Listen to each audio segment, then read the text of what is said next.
भारत की सलामियत में सियासत की कोई गुंजाइश नहीं, चीफ मिनिस्टर रेवंत रेड्डी। पाकिस्तान को सबक सिखाना, वजीर आजम को इंदिरा गांधी के नक्श कदम पर चलने की जरूरत। जय हिंद रैली से रेवंत रेड्डी का खिताब।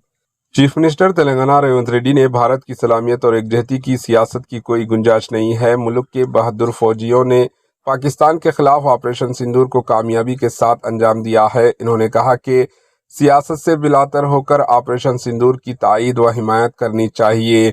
तेलंगाना कांग्रेस ने एआईसीसी की हिदायत पर खुतबुल्लापुर बाचुपल्ली मेडचल तक जय हिंद रैली का एहतमाम किया। चीफ मिनिस्टर रेवंत रेड्डी खुतबुल्लापुर बाचुपल्ली मेडचल तक निकाली गई रैली में शिरकत के बाद जलसे से खिताब कर रहे थे। रेवंत रेड्डी ने कहा कि हुकूमत की जानिब से ऑपरेशन सिंदूर की तायीद में कबल अजीज सेक्रेटेरिएट नेकलेस रोड रैली निकाली गई।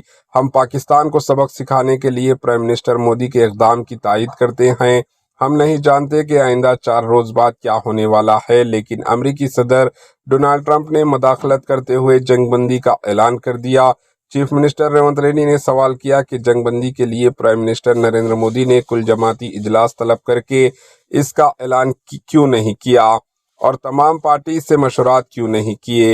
इन्होंने कहा कि सिर्फ एक बहादुर कायद इंदिरा गांधी थी जिन्होंने 1967 में गुलवान की जंग में चाइना को घुटने टेकने पर मजबूर कर दिए। इसके बाद 1971 में हिंदुस्तान ने अमेरिका के दबाव के बरखिलाफ पाकिस्तान से जंग की थी और इसी वक्त अमेरिकी सदर ने हिंदुस्तान को जंग बंदी करने की धमकी दी थी, लेकिन इंदिरा गांधी अमेरिकी सदर की धमकी से नहीं डरी और पाकिस्तान को शिकस्त देकर इस मुल्क के 2 हिस्सों में तकसीम कर दिया। Bureau report, H news. ఎన్ని రాఫెల్ యుద్ధ విమానాలు పాకిస్తాన్ నేలగూల్చిందో మీరు లెక్క చెప్పండి.